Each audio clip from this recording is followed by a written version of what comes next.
Last year I gave up men for Lent as a joke, and it went so well I continued it for 365 days. And with Valentine's Day coming up next week, I want to talk about love and loving yourself. I decided to date myself. What does that mean? I spent the past 365 days getting to know and love myself like I would a new friend or a new boyfriend. And it was harder than I thought it would be. I know that sounds so weird. Treating myself as well as I treated others in my life. And it's been difficult. I never wanted to treat myself that well, and I'm still struggling with it sometimes. Over the past year, I've learned to prioritize my needs and my wants and not feel guilty for being kind to myself. When I first started listening to my thoughts, my inner self-talk, I was shocked. What the heck are you doing? Be quiet. No one wants to hear you. Keep smiling and nodding. No one will notice if you don't like you're a fraud. Why do you even bother? Shame on you. Why do you need that attention? Wait, what? When I first started listening to my thoughts, I was shocked. There was this inner critic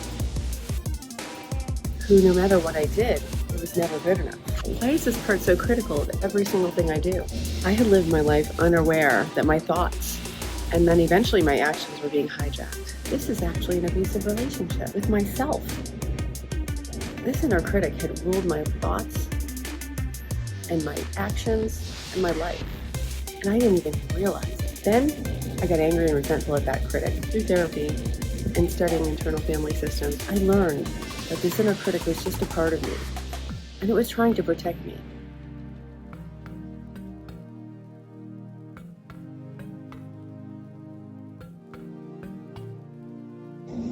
Over time, I got to know and love this critic. I got curious.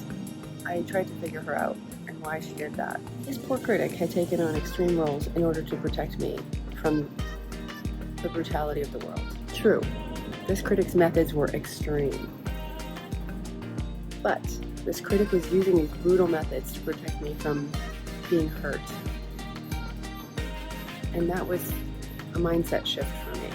And that was the key to unlocking my deepest self-love. And I started to get curious about this critic. I started to want to know more about it and how it came to be and how it morphed into this challenging part of me that I had to get to know and respect. And now, to this day, I'm a friend with the critic. I love the critic. The critic has helped me be more critical and decide things and to plan things better and to be more logical. And I use that energy from the inner critic to actually benefit my life. And I love my inner critic. And it's no longer a critic. It's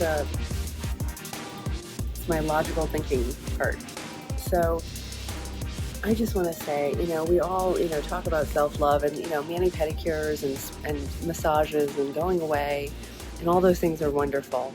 But really, the step for me to love myself deeply was to start listening to my thoughts. And that's where things really started to change for me. I'll talk more about this, but from myself to yourself, thanks for joining me on this journey.